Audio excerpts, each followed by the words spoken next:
Hello everyone, this is Sanjay Rathi. Microwave, और इस session में हम लोग डिस्कस करने वाले हैं माइक्रोवेव कंपोनेंट्स। तो आपने सुना होगा अबाउट व्हाट मैजिक टी। तो what is magic in magic T आज इस सेशन में समझेंगे। साथ में हम लोग डिस्कस करेंगे E plane T, H plane T and other components guys. तो चलिए एंजॉय करते हैं इस सेशन को। माइक्रोवेव याद रखिएगा, माइक्रोवेव जो सब्जेक्ट है this is important for various competitive exams, specially for what ISRO, engineering services. कईयों एग्जाम्स के इंटरव्यू में माइक्रोवेव से क्वेश्चन पूछे जाते हैं।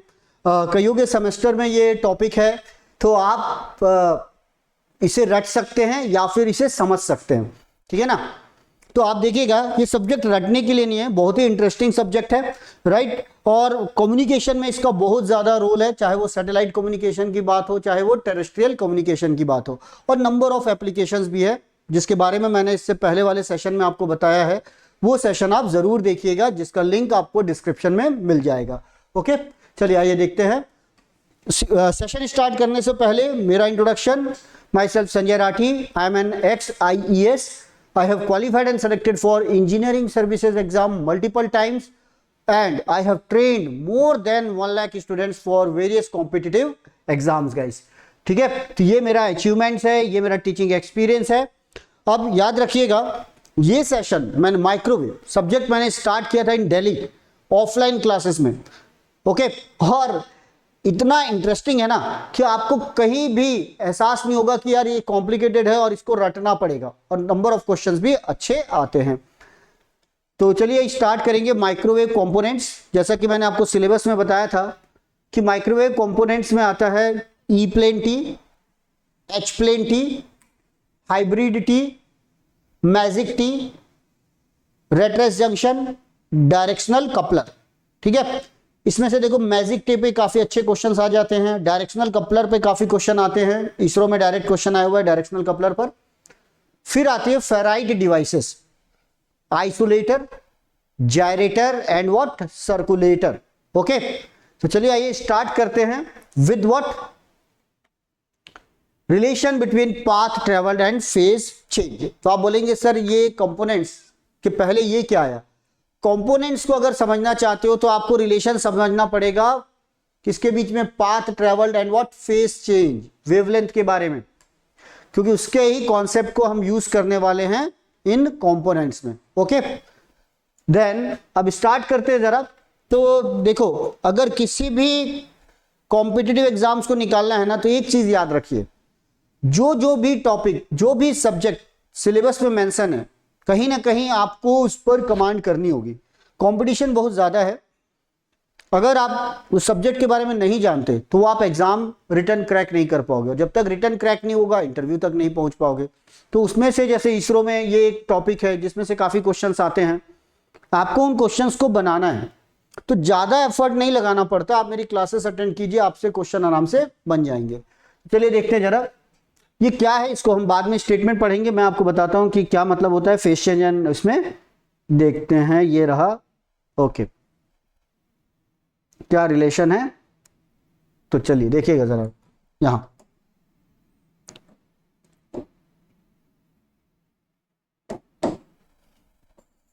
एक साइनोसॉइडल सिग्नल लीजिए,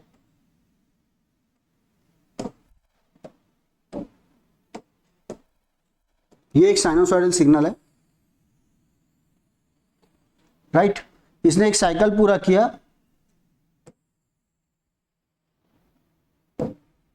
और यहां से लेकर यहां तक जब इसने एक साइकिल कंप्लीट किया तो ये हो गई एक ऑफ व्हाट वेवलेंथ, यहां से लेकर यहां तक।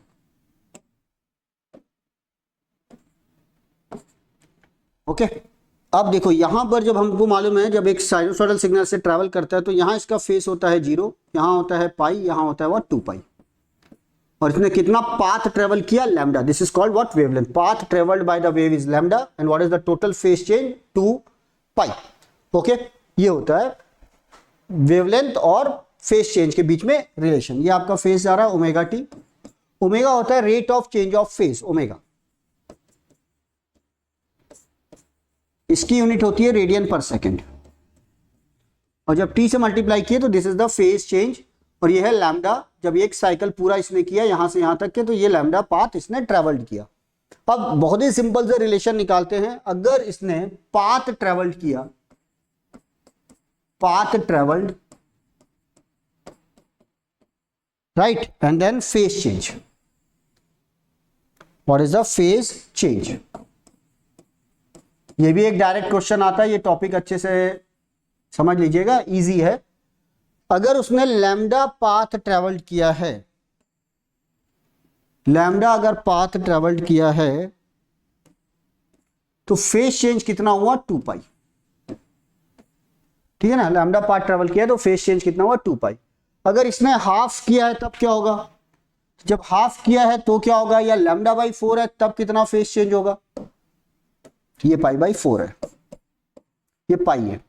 तो अगर इसने लैम्डा बाई 2 पाथ ट्रेवल्ड किया तो फिर फेज चेंज हो जाएगा जस्ट पाई, ओके। मतलब जो आपका फेज यहां से यहां तक चेंज होगा, तो आधे में इसने लैम्डा पाथ ट्रेवल किया और फेज चेंज हुआ पाई।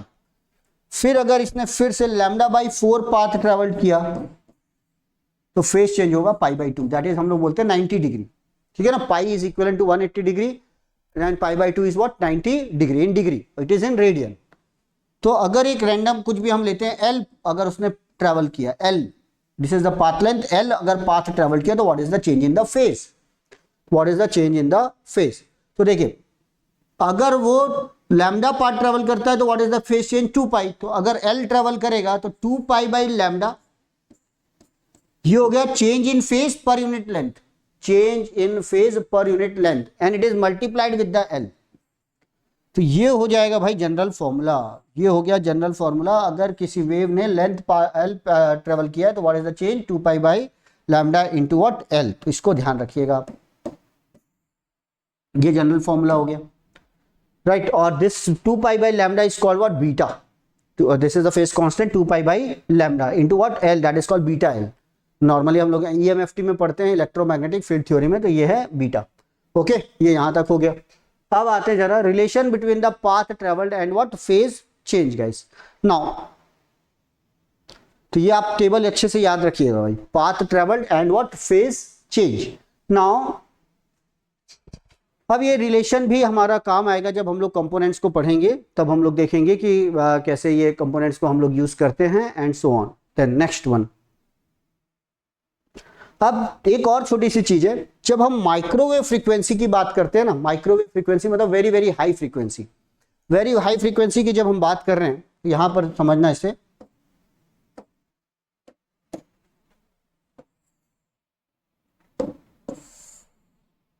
एक लो फ्रीक्वेंसी सिग्नल हम बनाते हैं और एक हाई फ्रीक्वेंसी सिग्नल बनाते हैं, ठीक है।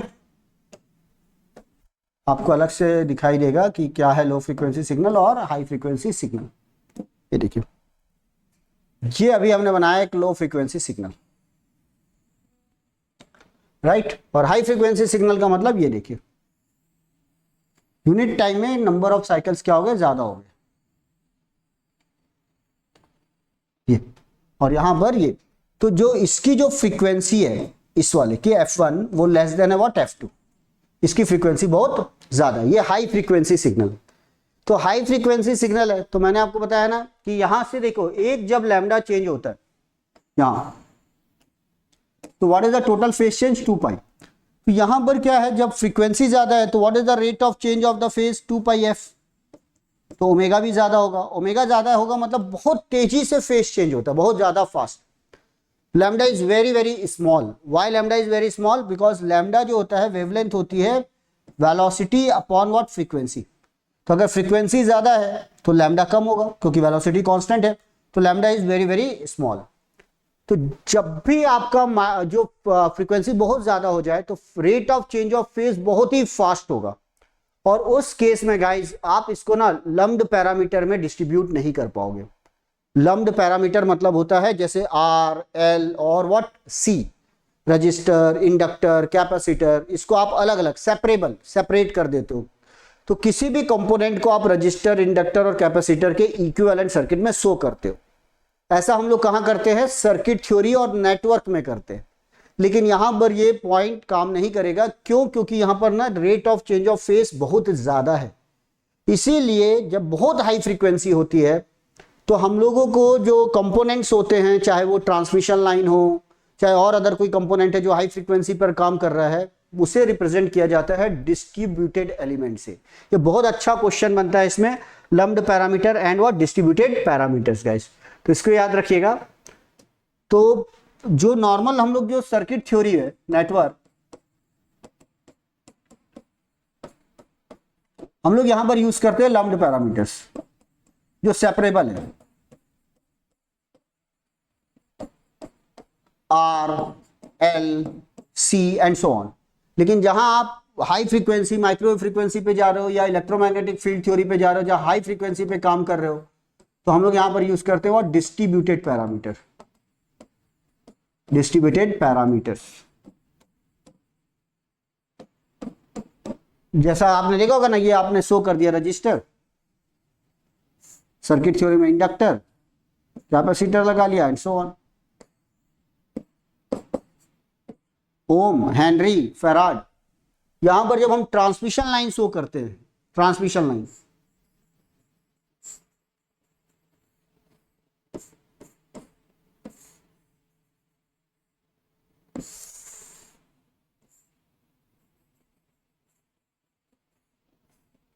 एंड सो ऑन, ऐसा चलते जाएगा। तो यहां पर जो हम लोग आर यूज करते हैं ना, उसका वो है ओम पर मीटर, इंडक्टर लिखते हैं हेनरी पर मीटर, कैपेसिटर लिखते हैं फैराड पर मीटर, और ये है कंडक्टेंस, तो कंडक्टेंस है मोह पर मीटर। तो जब पर मीटर आ रहा है मतलब these all are what distributed parameters. तो यहां पर क्यों किया जाता है डिस्ट्रीब्यूटेड, क्योंकि rate of change of phase बहुत ज्यादा है, लैम्डा बहुत ही कम होता है, तो ये रीजन है, याद रखिएगा। डिस्ट्रीब्यूटेड पैरामीटर है लम्प्ड पैरामीटर्स, राइट। नाउ अब आते हैं नेक्स्ट पे, तो आपको पाथ के बीच का भी रिलेशन समझ में आ गया एंड सो ऑन। अब आते हैं भाई माइक्रोवेव कंपोनेंट्स। जब कोई भी कंपोनेंट को हमको डिफाइन करना होता है ना, तो जैसे हमने बोला कि भाई ये 2 पोर्ट है, जैसे आपको नेटवर्क होता है अपना, हम लोग सर्किट थ्योरी में और एक चीज पढ़ते हैं 2 पोर्ट नेटवर्क। ये आया 2 पोर्ट नेटवर्क। कोई भी एक नेटवर्क है जिसमें 2 पोर्ट है, this is called output port, this is called input port. यहां हम लोग शो करते हैं I1 V1, ये हो गया I2 V2, ये सिग्नल है वोल्टेज एंड करेंट्स। फिर हम लोग अलग अलग पैरामीटर्स निकालते हैं, जैसे कि व्हाट जेड पैरामीटर्स, फिर आता है एक वाई पैरामीटर्स, फिर आता है एक हाइब्रिड पैरामीटर्स। तो मैं आपको जेड का एग्जांपल बता दूं, जैसे हम लोगों ने लिया V1 is equal to Z11 I1 plus Z12 I2, V2 is equal to Z21 I1 plus Z22 I2, right. अब जैसे Z पैरामीटर है, अगर मुझे इसमें से Z11 निकालना है, ध्यान दीजिएगा बहुत इंपॉर्टेंट है, अगर मुझे Z11 निकालना है तो हम निकालेंगे V1 upon I1 with I2 is equal to 0। मतलब आपको यहां पर I2 को 0 करना है, then you can find the V1 upon I1। Means आप आउटपुट को क्या कर रहे हो, ओपन सर्किट कर रहे हो। करंट 0 का मतलब है output open, output open, and then you can calculate the Z11। Similarly आपको Z22 निकालना है फॉर एग्जांपल, तो आप लिख सकते हो V2 upon I2 with I1 is equal to 0। अब आपको क्या करना है, इनपुट को ओपन करना है, कभी इनपुट को ओपन करना है, कभी आउटपुट को ओपन करना है, then you can calculate the Z parameters. Similarly अगर मैं बात करूं Y पैरामीटर्स की, तो इसकी जगह आप Y लिख दीजिए, Y लिख दीजिए, राइट। पूरा चेंज कर देते हैं, Y पैरामीटर्स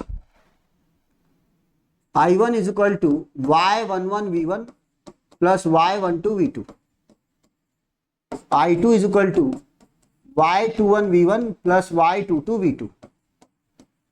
अब फॉर एग्जांपल मुझे Y11 चाहिए, I1 upon V1 with V2 is equal to 0।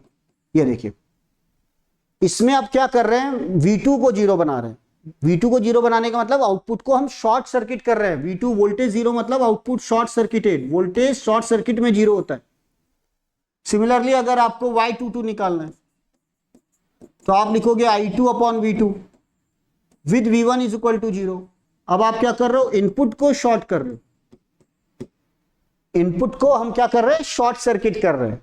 तो कभी आप शॉर्ट सर्किट कर रहे हो इनपुट एंड आउटपुट को, और जेड पैरामीटर में आप क्या कर रहे हो, ओपन सर्किट कर रहे हो। इसीलिए जेड पैरामीटर को बोला जाता है ओपन सर्किट पैरामीटर, और वाई पैरामीटर को बोला जाता है शॉर्ट सर्किट पैरामीटर। और तीसरा जो है वो है हाइब्रिड पैरामीटर। तो हाइब्रिड पैरामीटर में आप क्या करते हो, हाइब्रिड पैरामीटर भी जल्दी से देख लीजिए आप। तो हाइब्रिड पैरामीटर्स में कभी आप शॉर्ट करते हो, कभी आप ओपन करते हो। फॉर एग्जांपल हाइब्रिड पैरामीटर्स अगर आप ये देखें तो V1 इज इक्वल टू होता है H11 I1 plus H12 V2, and then I2 is equal to H21 I1 H22 V2, right. ये डिपेंडेंट पैरामीटर्स है और these are called independent parameters. अब अगर आपको H11 निकालना है तो आप बोलोगे V1 upon I1 with V2 is equal to 0। V2 0 means open circuit. कौन open circuit? Output open circuit कि short circuit. Voltage 0 means short circuit, voltage 0 means short circuit. आपने आउटपुट को शॉर्ट किया तब आपने H11 निकाला। अगर अब आपको H22 निकालना है तो I2 upon I1, I2 upon I1, I2 upon V2, H22 है ये, I2 upon V2 with I1 is equal to 0।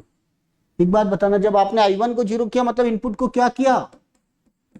Open circuit, open circuit. तो आप देखो कई बार आप ओपन कर रहे हो, दो चीजों को निकालने के लिए आप ओपन कर रहे हो, दो चीजों को निकालने के लिए आप शॉर्ट कर रहे हो। जब भी आप I1 0 करोगे ओपन, जब भी आप V2 0 करोगे मींस शॉर्ट।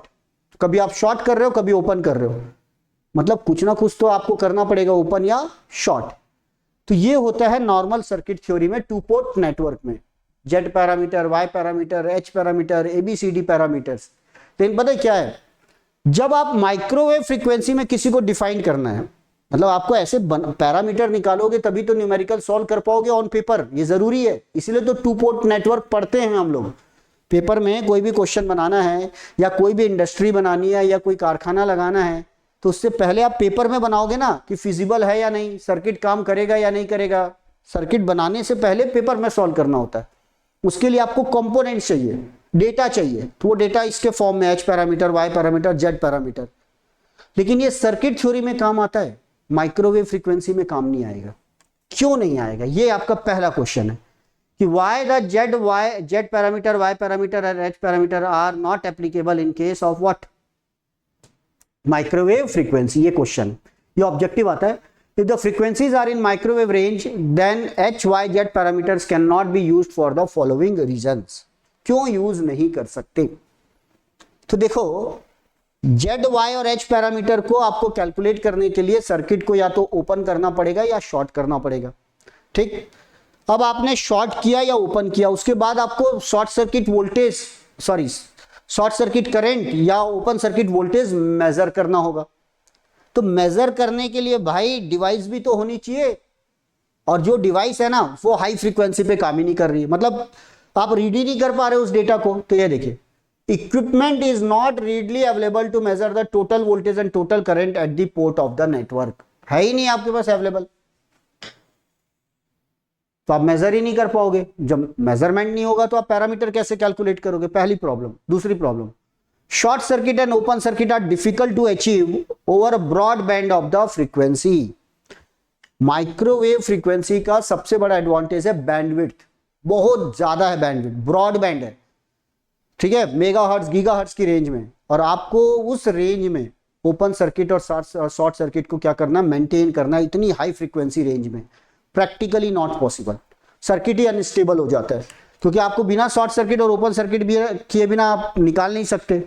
तो जब फ्रीक्वेंसी की रेंज कम है, फ्रीक्वेंसी मान लीजिए वेरी कर रही है फ्रॉम 20 हर्ट्ज से 20 किलो हर्ट्ज, तब तो ठीक है आप मैनेज कर लोगे शॉर्ट सर्किट ओपन सर्किट। अब फ्रीक्वेंसी मैनेज कर रहे हो 0 हर्ट्ज से लेकर 10⁻⁶ गीगाहर्ट्ज तक, देख रहे हो रेंज, देखो आप इस रेंज तक आप open circuit short circuit maintain नहीं कर सकते।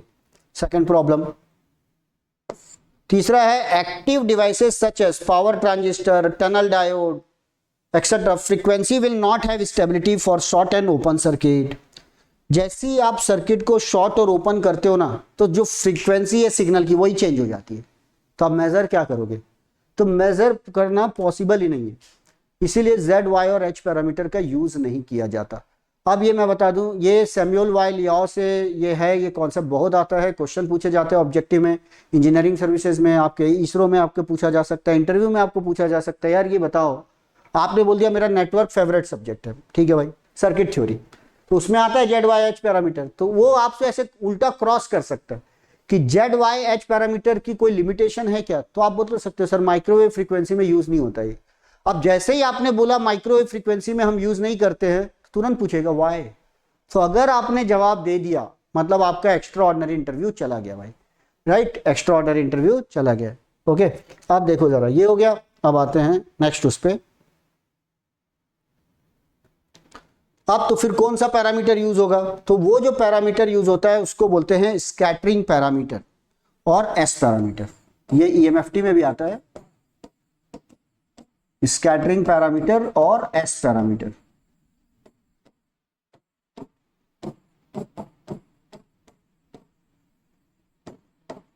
एस पैरामीटर्स गाइस, स्कैटरिंग और एस पैरामीटर्स।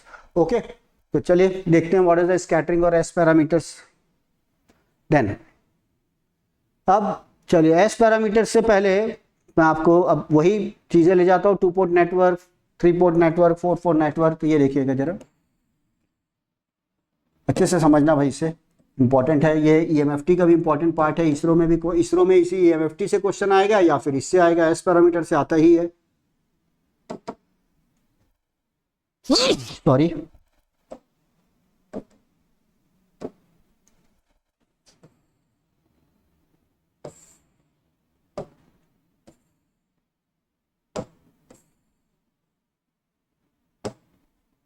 अब देखो जरा, तो यहाँ पोर्ट 1 है, पोर्ट 2, तो यहाँ जो हम लोग बात करते हैं पावर की, कि power input, power output, signal input, signal output. तो पावर को नॉर्मली हम लोग रिप्रेजेंट करते हैं या तो सिग्नल के टर्म्स में, सिग्नल मतलब या तो करंट या वोल्टेज के टर्म्स में।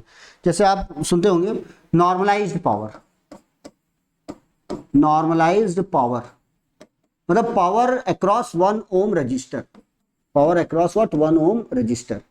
जैसे पावर होता है वी स्क्वायर बाई आर, या पावर को रिप्रेजेंट करते हो आई स्क्वायर आर। तो अगर आर की वैल्यू 1 है तो ये हो गया V square I square, right. तो सिग्नल है जो या तो वोल्टेज है या फिर करंट के टर्म्स में। तो नॉर्मलाइज्ड पावर, या तो अगर आपने वोल्टेज को बोल दिया ए, फॉर एग्जांपल आपने बोला ए, पावर हो जाएगा व्हाट ए स्क्वायर, या आपने करंट को बोल दिया ए तो पावर हो जाएगा व्हाट ए स्क्वायर अगेन, क्योंकि नॉर्मलाइज्ड पावर है।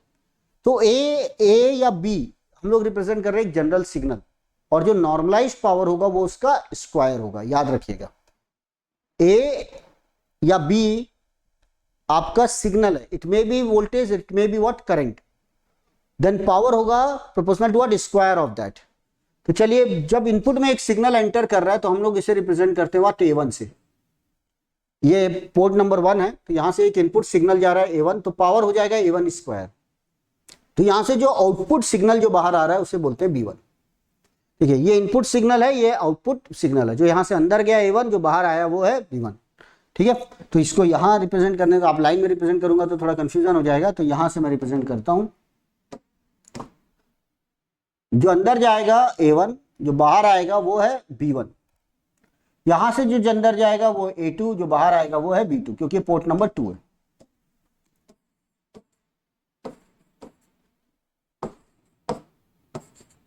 B2, ओके, ये सिग्नल है, पावर इसका स्क्वायर। ओके, देन अब जो एस पैरामीटर है उसका क्या मतलब है, जो आपका B1, सॉरी ये B1 है क्योंकि ये पोर्ट 1 है, तो ये B1 हो गया हमारा।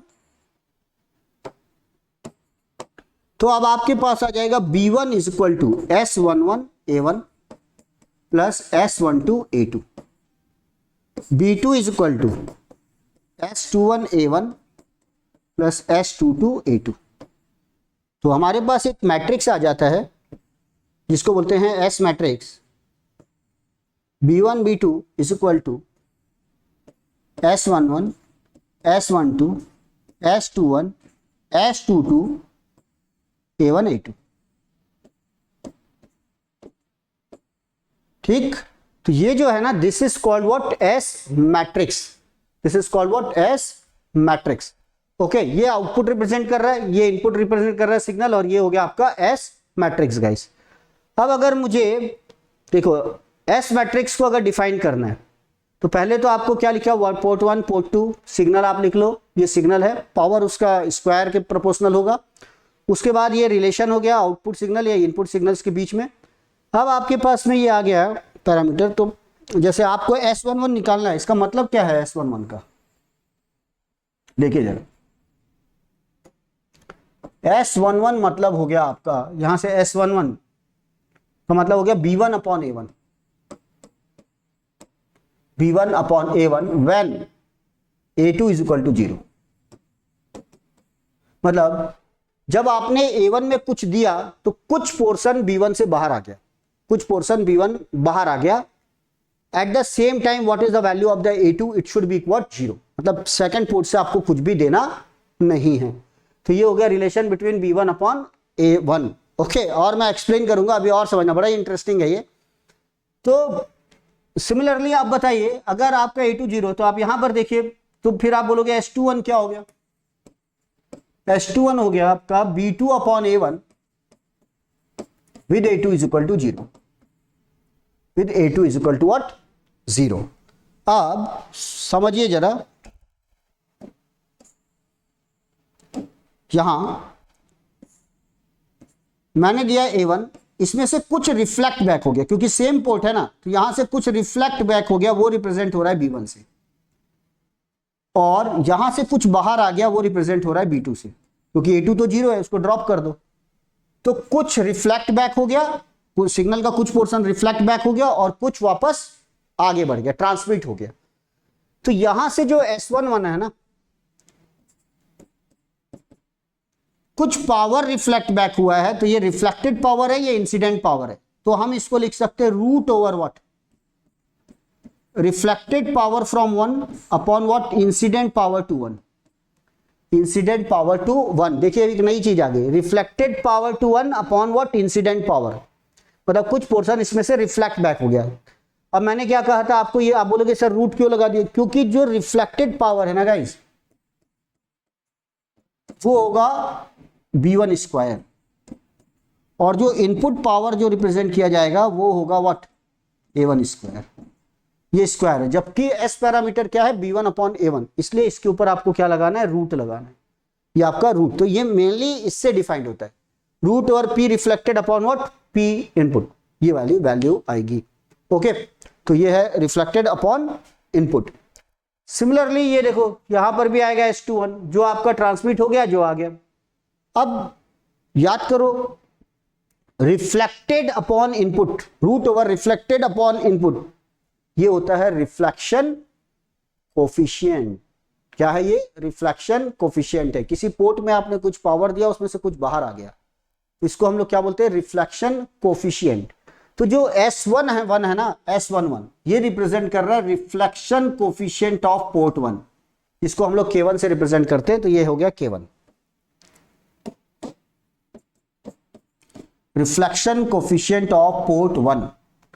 सिमिलरली आप प्रूव कर सकते हो कि जब पोर्ट 2 में आपने दिया, जिसको मैं आपको एक्सप्लेन ही कर देता हूं ताकि कोई कंफ्यूजन न रहे।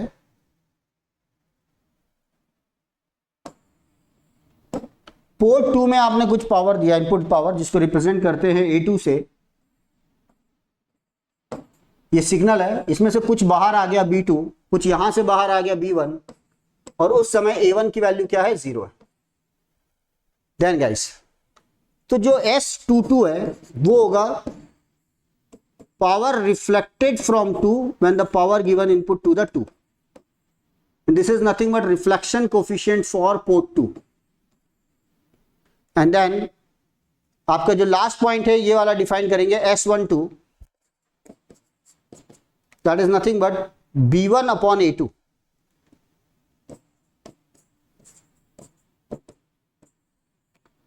Power from 1 when the input is given to 2 upon power input to 2। देखो पहला जो सबस्क्रिप्ट है ना, वो आउटपुट बताता है, हमेशा याद रखना, पहला सबस्क्रिप्ट बता रहा है कि आउटपुट कहां से ले रहे हो, और दूसरा सबस्क्रिप्ट बताता है कि इनपुट किस में दे रहे हो आप। तो आपने इनपुट किस में दिया है, पोर्ट 2 में, आउटपुट कहां से ले रहे हो, पोर्ट 1 से, ये दोनों का रिश्ता और ये रिलेशन हो गया, और ये पावर आउटपुट के टर्म्स में हो गया, power from 1 when the input is given to 2। Okay, power from, अगर मैं इसको जनरलाइज करके लिखता हूं तो इससे लिखूंगा root over P11 P22 upon P input to 2, power from 2 when the input is given to 2, input is given to 2 divided by that. तो ये रिप्रेजेंट कर रहा है रिफ्लेक्शन कोफिशिएंट, ये हो गया एक जनरलाइज टर्म। अब आपको सब याद हो गया, तो देखो यहां पर S11 का मतलब हो गया, जहां मैं जनरलाइज करके लिखता हूं, S11 का मतलब हो गया power output from 1 when the input is given to 1 upon P in 1। ये होता है reflected power from 1 upon input given to 1, reflection coefficient. फिर आपने देखा S12, ये हो गया S12 लिखा हुआ है यहां, अब लिख देते हैं S21, power output from 2 when the input is given to 1 upon P in 1, input to 1। Okay, ये रिलेशन पूरे डिफाइंड हो गए, these are called S parameter. तो मैं आपको क्या बताना चाह रहा हूं, एस पैरामीटर को कई लोग power output upon power input कर देते, वो गलत है, रूट ओवर दैट है, रूट ओवर। और पहला सबस्क्रिप्ट रिप्रेजेंट करता है आउटपुट, दूसरा सबस्क्रिप्ट रिप्रेजेंट करता है इनपुट। तो ये आपके चारों पैरामीटर्स डिफाइंड हो गए दोस्तों, चारों पैरामीटर्स। तो इसको अच्छे से लिखिएगा, प्रैक्टिस कीजिएगा, 2 बार लिखकर प्रैक्टिस करोगे तभी आपको आएगा, नोट्स बना लीजिएगा इसके। कोई भी डाउट हो तो कमेंट्स में जरूर लिखिएगा, बहुत डिटेल में आपके लिए सेशन लेकर आने वाला हूं, राइट। तो सेम प्लेटफॉर्म पर, वहां पर आप और ज्यादा डिटेल में इसको समझ सकते हैं कि क्या है ये। देन तो ये है scattering parameter for 2 port network. यहां पर देखोगे 2 पोर्ट है तो मैट्रिक्स की साइज भी क्या है, 2 क्रॉस 2 है। ये देख रहे हैं मैट्रिक्स की साइज है 2 क्रॉस 2। देन अब अगर यही बात करूं मैं 3 क्रॉस 3, अगर किसी जगह 3 पोर्ट्स हैं, होते हैं 3 पोर्ट बहुत सारे, अभी तक आप देखेंगे 3 पोर्ट डिवाइसेस हम लोग बनाने वाले हैं, राइट। अगर आप 3 पोर्ट डिवाइस बनाएंगे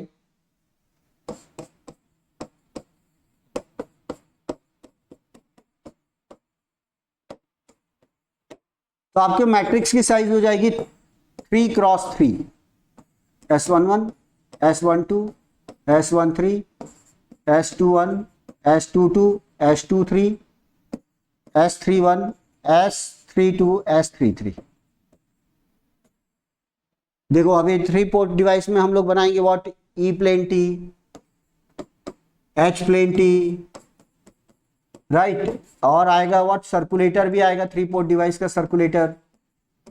2 पोर्ट में आपका आता है आइसोलेटर, जायरेटर, और एक और भी पढ़ेंगे मैजिक टी। तो मैजिक टी है जो 4 पोर्ट डिवाइस है गाइस, 4 पोर्ट डिवाइस। तो मैं चलो आप 4 पोर्ट को बहुत अच्छे से एक्सप्लेन करता हूं, देखिएगा 4 पोर्ट डिवाइस क्या क्या है। 4 पोर्ट डिवाइस देखो,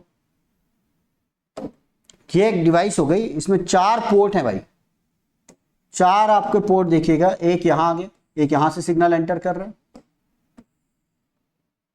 एक यहां से सिग्नल एंटर कर रहे हैं, एक यहां से कर रहे हैं, और एक यहां से कर रहे हैं। कितने पोर्ट का दिखाई दे रहा है आपको, 4 पोर्ट हो गए। ठीक है, लेट अब नंबर दे सकते हो आप, पोर्ट नंबर 1, पोर्ट नंबर 2, इससे आपको बहुत ज्यादा क्लियर हो जाएगा। 4 पोर्ट डिवाइस हो गई है। अब 4 पोर्ट डिवाइस है तो इसमें 4 क्रॉस 4 का एस मैट्रिक्स बनेगा, ये आपको अच्छे से समझना है। ठीक, अब देखते हैं जरा, ये देखो, अब यहां से मैंने एक सिग्नल दिया, लेट पावर दिया P1, ठीक है ना। अगर मैंने यहां से पावर दिया P1, इनपुट है P1, तो इसका कुछ पोर्शन यहीं से रिफ्लेक्ट बैक हो जाएगा, ठीक है। वो जो रिफ्लेक्ट बैक होगा उसको मैं रिप्रेजेंट करूंगा P11 से, output from 1 when the input is given to 1। कुछ पोर्शन यहां से बाहर आएगा, output from 2 when the given input to the 1। कुछ पोर्शन यहां से बाहर आएगा जिसको बोलेंगे output from 3 when the input is given to 1, और कुछ पोर्शन यहां से बाहर आएगा जिसको हम नाम देंगे P41, output from 4 when the input is given to 1। Clear हो गया ये मेरे ख्याल से। तो P1 दिया आपने, कुछ पोर्शन यहां से बाहर आया P11, इसको बोलेंगे रिफ्लेक्टेड पावर। 2 से बाहर आया कुछ पोर्शन, 3 से बाहर आया, 4 से बाहर आया, तो आपका पहला सबस्क्रिप्ट आउटपुट, दूसरा इनपुट शो कर रहा है। देन आप दूसरे कलर का मैं यूज कर लूं, चलिए अब आपने इनपुट दिया इसमें, let this is the P2, तो कुछ पोर्शन यहां से जो बाहर आएगा उसको हम बोलेंगे P12, output from 1 when the input is given to 2। यहां से जो आएगा P22, ये रिफ्लेक्टेड पावर है। यहां से जो बाहर आएगा P32, यहां से जो बाहर आएगा P42, output from 4 that is 2। फिर आते हैं इसमें दे दीजिए आप इनपुट P3, तो यहां से जो बाहर आएगा वो हो जाएगा आपका P13, यहां से जो बाहर आएगा वो हो जाएगा P23, यहां से जो बाहर आ रहा है वो रिफ्लेक्टेड पावर है P33, यहां से जो आ रहा है output from 4 when the input is given to 3। बचा कौन सा भाई? फोर्थ वन,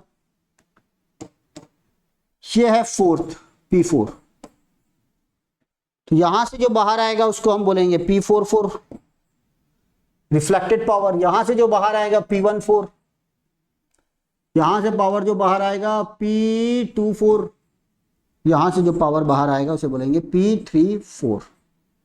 देखिए सभी पोर्ट एक दूसरे से रिलेटेड है गाइस, सभी पोर्ट एक दूसरे से रिलेटेड है। मतलब वहां से दोगे तो कुछ यहां से बाहर आएगा, कुछ यहां से, कुछ यहां से, यहां से कुछ दोगे तो कुछ यहां से बाहर आएगा, कुछ यहां से, कुछ यहां से। तो जब आप चारों पोर्ट को एक दूसरे से रिलेट करते हो ना, तो यहां पर बनता है एक 4x4 का एस मैट्रिक्स, 4x4 का एस मैट्रिक्स। एक सभी पोर्ट एक दूसरे से रिलेटेड हैं, तो हम लोग बना सकते हैं 4x4 का S matrix guys, S matrix S11, S12, S213, S14, याद रखिएगा S21, S22, S23,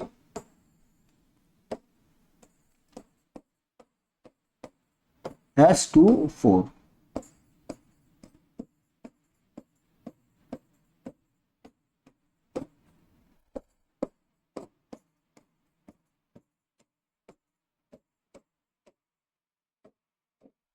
ठीक है, ये आ गया आपका 4x4 का matrix guys.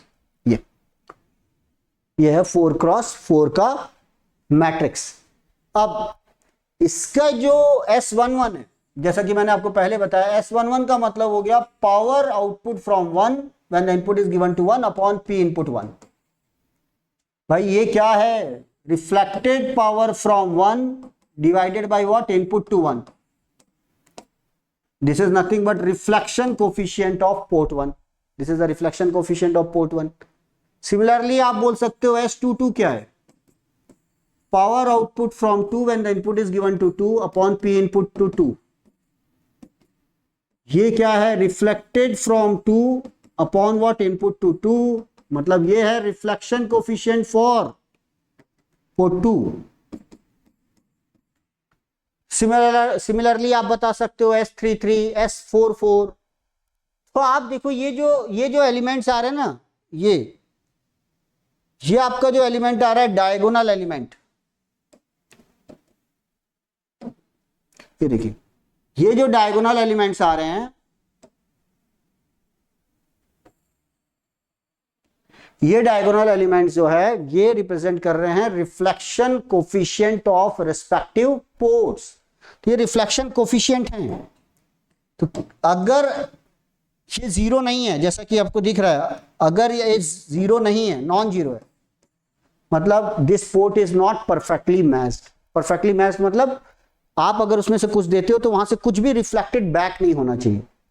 That type of port is called perfectly matched. लेकिन अगर ये नॉन जीरो वैल्यू है, मतलब this is not perfectly matched, ये पूरा एब्जॉर्ब नहीं कर रहा है, कुछ रिफ्लेक्ट बैक कर रहा है, तो ये आपका रिफ्लेक्शन कोफिशिएंट रिप्रेजेंट करता है। लेकिन यहां तो दो डायगोनल है, एक ये भी है और एक ये भी है, इसको बोलते हैं प्रिंसिपल डायगोनल। ये है principal diagonal elements represent reflection coefficient of respective ports. ये इंपॉर्टेंट है, बहुत ही ज्यादा जरूरी है, ध्यान रखिएगा। ठीक है, तो देखो आपको दो तीन प्रॉपर्टी समझ में आएगी कि अगर 2 पोर्ट डिवाइस है गाइस, तो मैट्रिक्स की साइज होती है 2x2। 3 पोर्ट डिवाइस है तो मैट्रिक्स की साइज हो जाएगी 3x3। 4 पोर्ट डिवाइस है, ऐसा बनाते हो तो मैट्रिक्स की साइज हो जाएगी 4x4। इसका मतलब ये एक स्क्वायर मैट्रिक्स है।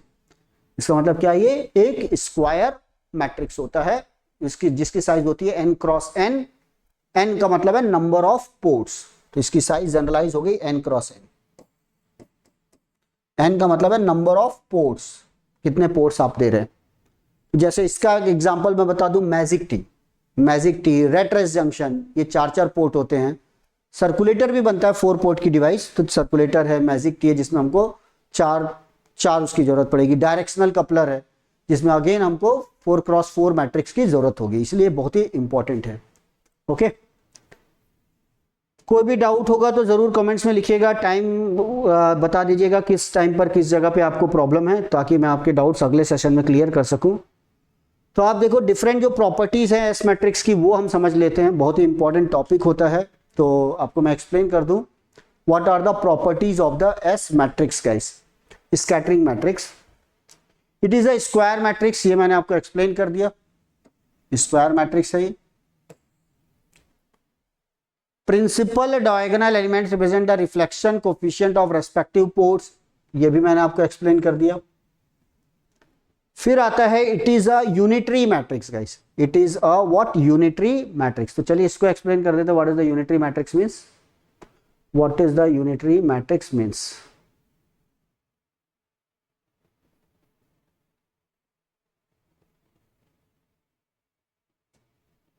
क्या बोला है भाई थर्ड पॉइंट में, it is a unitary matrix means what. ये देखो प्रॉपर्टीज पूछ सकता है, इसको ध्यान रखिएगा। अगर जैसे मान लो आपको ये 3 पोर्ट डिवाइस दिया है ना, तो अब आप क्या कर सकते हो, देखो यहां पर किसी भी आप कॉम्प्लेक्स कॉन्जुगेट को देखें,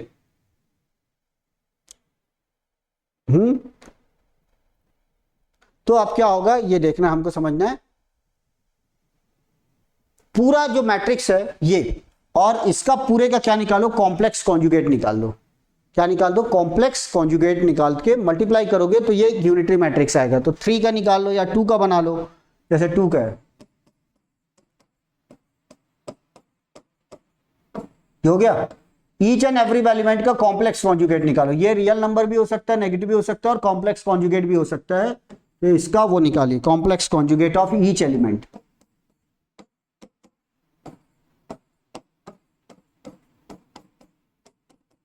आप दोनों को मैट्रिक्स को मल्टीप्लाई करोगे तो यूनिटरी मैट्रिक्स का मतलब है 1 0 0 1 आ जाएगा। It is a unitary matrix.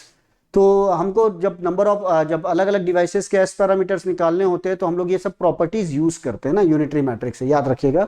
पूछेगा इसमें से कौन कौन सी प्रॉपर्टी आपकी सेटिस्फाई होती है, यूनिटरी मैट्रिक्स है। It is a symmetrical matrix for reciprocal network only. Symmetrical matrix का मतलब होता है जैसे आपको कोई नेटवर्क दिया हुआ है, ये रेसिप्रोकल नेटवर्क है, तो सिमेट्रिकल का मतलब हो जाएगा S12 is equal to what, S21, S34 is equal to what, S43 and so on. तो ये आपका हो जाएगा सिमेट्रिकल मैट्रिक्स, नेटवर्क का ये कंडीशन सेटिस्फाई करे। S12 is equal to S21, 1 में से इनपुट दोगे तो जो 2 से मिलेगा, तो सेम अगर इनपुट 2 में दोगे तो वही आउटपुट 1 से मिलेगा। तो ये दोनों रेसिप्रोकल नेटवर्क हो गए, ये इसको बोलते हैं symmetrical. Then zero property, it states that sum of the product of each term of any row और column multiplied by the complex conjugate of any other row और कॉलम इज 0। मतलब जैसे ये 3x3 का एक मैट्रिक्स है, समझना, ये सब वो एक ही चीज से समझ में आ जाएगा। तो अगर मान लो आपने ये रो उठा ली, ठीक है, ये वाली रो R1 R2 R3, तो आप R2 के कॉम्प्लेक्स कॉन्जुगेट से मल्टीप्लाई करोगे, ये देखिए इसका कॉम्प्लेक्स कॉन्जुगेट, फिर इसका कॉम्प्लेक्स कॉन्जुगेट, फिर इसका कॉम्प्लेक्स कॉन्जुगेट, तो आपका आ जाएगा answer 0। That is called what, zero property. वैसे ही आप कॉलम का कर सकते हो, ये कॉलम 1 2 3, इसमें आपने कॉलम 1 का S11 S12 complex conjugate of that plus this, तो आपका ये भी क्या आएगा, 0। This is called what, zero property. ये जीरो प्रॉपर्टी होती है एस मैट्रिक्स, ये सेटिस्फाई होना चाहिए, राइट। देन अब लास्ट जो है बहुत इंपॉर्टेंट है प्रॉपर्टी, ध्यान रखिएगा। If any of the port और reference plane are moved away from the junction, by an electronic distance beta l, ये अभी आपको मैंने बताया था बीटा 2 पाई, ये होता है 2 पाई बाई लैम्डा, ये होता है beta L, then each of the coefficient of S matrix related to that particular port will be multiplied by a factor of e raise to power minus j beta L. मतलब समझिएगा last वाली property,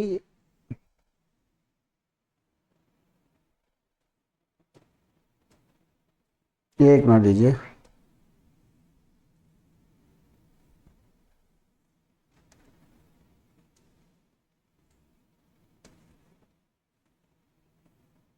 yes please.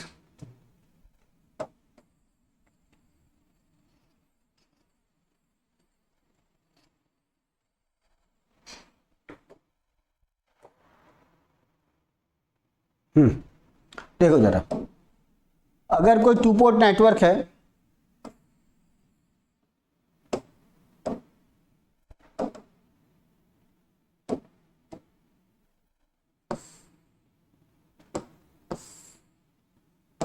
आपने पहले input कहीं यहां से ले रहे थे आप, ठीक, और आपने इसको इनपुट को चेंज करके यहां कर दिया।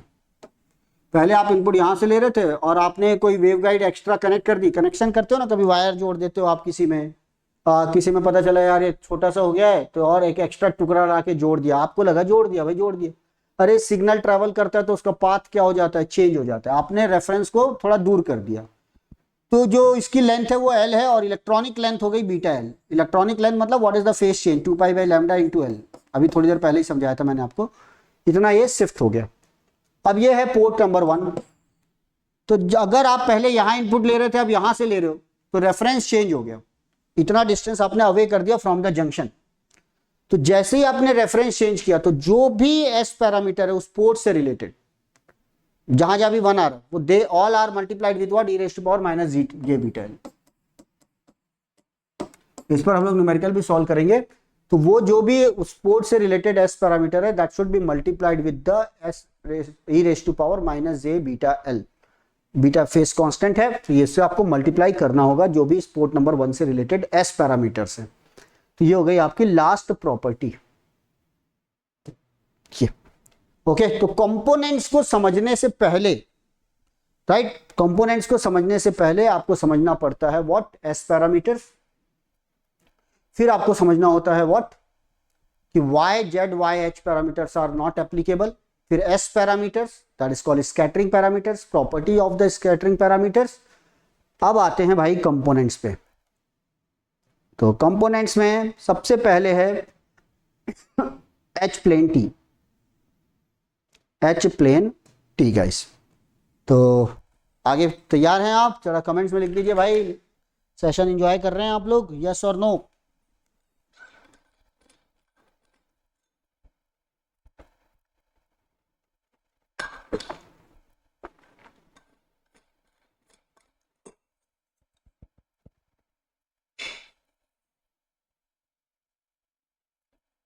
Are you enjoying the session guys?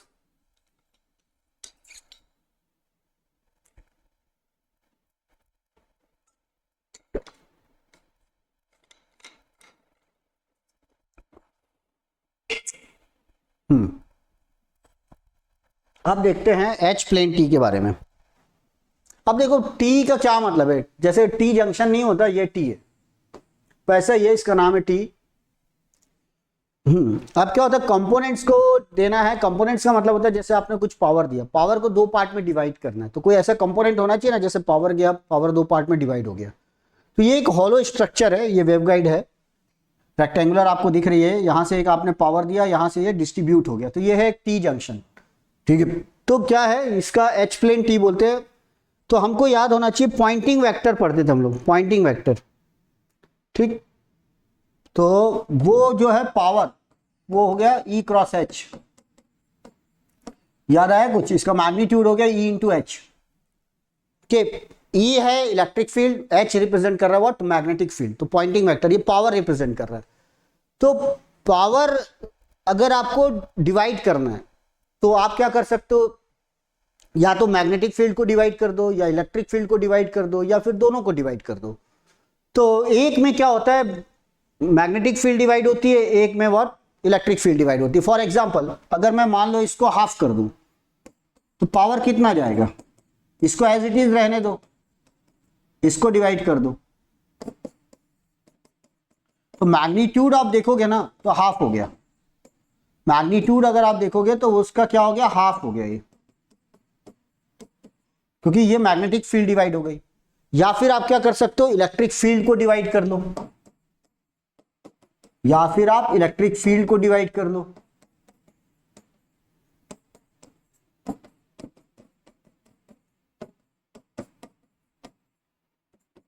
तो भी आपका पावर हाफ हो गया, मैग्नीट्यूड, राइट।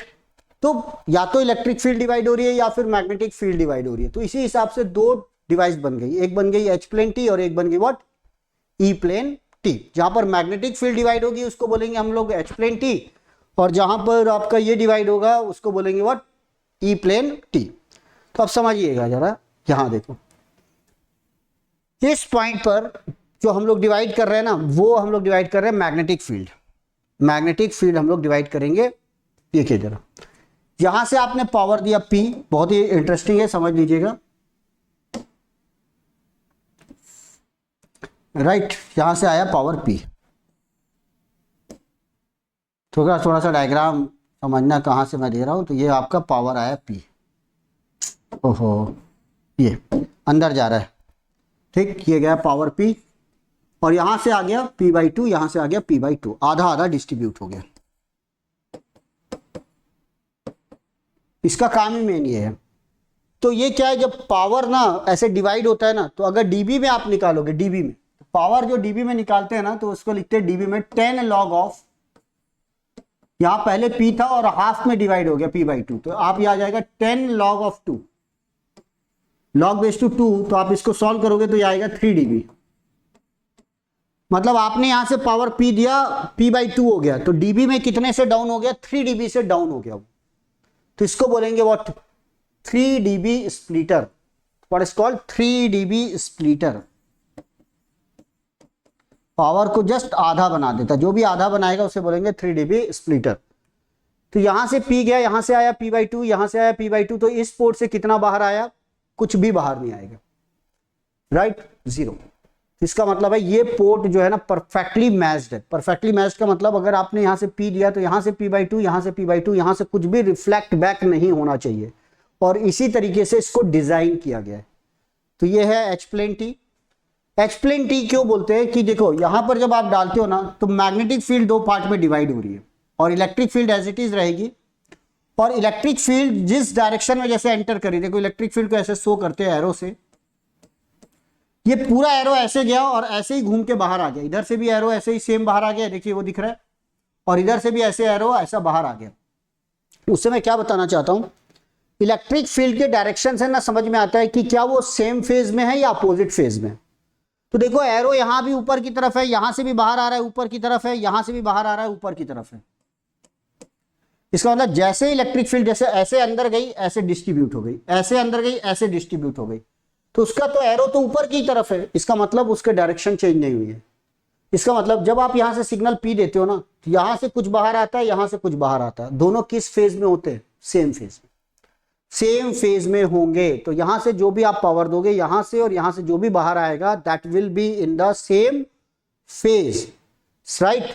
और इन दोनों पोर्ट को बोला जाता है कोलिनियर आर्म्स, राइट, और इसे बोला जाता है एच आर्म, ये है एच आर्म, और इसे बोला जाता है एच प्लेन टी, ये इसका नाम है एच आर्म, और ये दोनों है कोलिनियर आर्म्स, ठीक है। अब इसी को एक्सप्लेन करते हैं, इसका एस मैट्रिक्स कैसे निकालते हैं।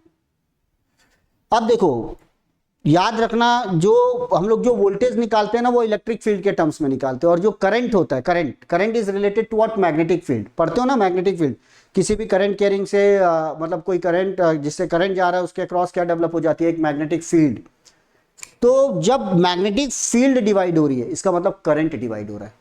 मैग्नेटिक फील्ड डिवाइड हो रही है मतलब करंट डिवाइड हो रहा है। और करंट किस में डिवाइड होता है, करंट दोस्तों किस में डिवाइड होता है, पैरेलल में डिवाइड होता है।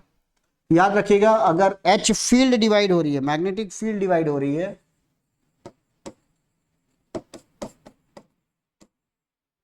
मैग्नेटिक फील्ड अगर ये डिवाइड हो रही है, इसका मतलब करंट डिवाइड हो रहा है। इसका मतलब करंट किस में डिवाइड होता है? पैरेलल में। ऐसे होता है ना, जैसे ये गया करंट, ये दो पार्ट में डिवाइड हो गया।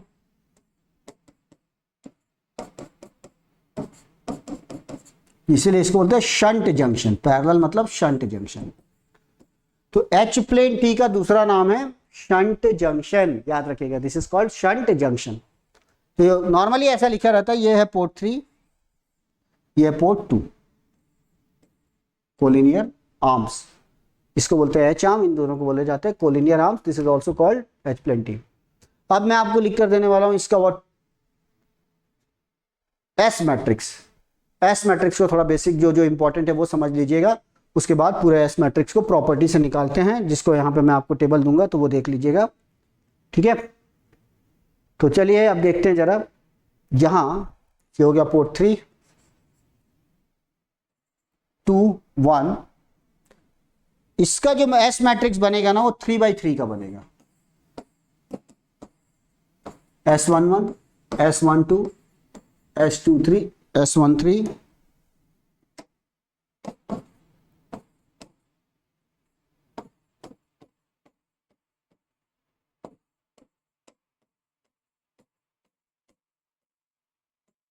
ओके, ये बनेगा आपका matrix S11, S12, S13, S21, S22, S23, S31, S32, S33। अब पॉइंट समझिएगा, मैंने आपको क्या बोला था, इसको ऐसे रिप्रेजेंट करते, देखो दोस्तों,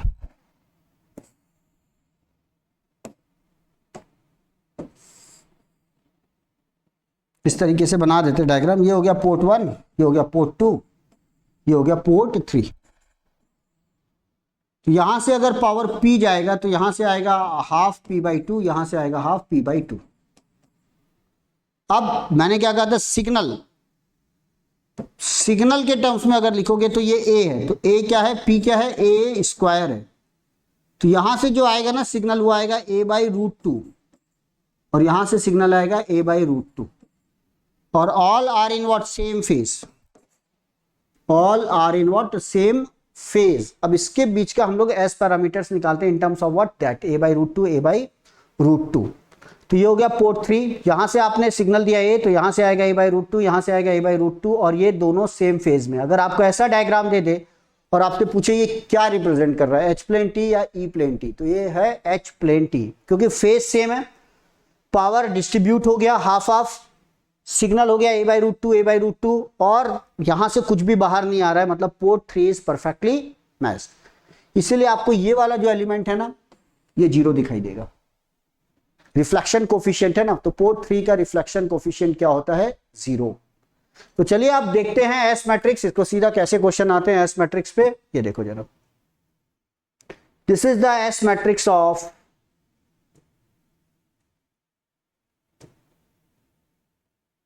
एच प्लेन टी गाइस। मैं इसके मतलब आपको क्वेश्चन में ना, एक्चुअली ऑब्जेक्टिव में देखो, इंजीनियरिंग सर्विसेज के कन्वेंशनल में डिराइव करने आ सकता है, जो कि मैं अपने क्लास में बहुत डिटेल में बताता हूं कि कैसे इसको पूरा निकाल सकते हो, लेकिन क्वेश्चन आएगा उल्टा, एस मैट्रिक्स दिया हुआ है, इसका मतलब क्या है वो हमको समझना है, तो मैं आपको वो समझा रहा हूं। देखो ये परफेक्टली मैच्ड है, इसका मतलब 0 है। अब 1 by 1 हम लोग समझेंगे कि ये क्या रिप्रेजेंट कर रहा है, ये क्या रिप्रेजेंट कर रहा है, ये क्या रिप्रेजेंट कर रहा है। उसके लिए आपको बस इतना ध्यान रखना है कि ये है क्या। जैसे ये इस कॉलम में आप जाओगे तो ये S11 है, ये S21 है, ये S31 है। This is the output from 1 due to 1, output from 2 due to 1, output from 3 due to 1। तो ये पूरा इनपुट पोर्ट 1 के लिए। ये सिमिलरली S12,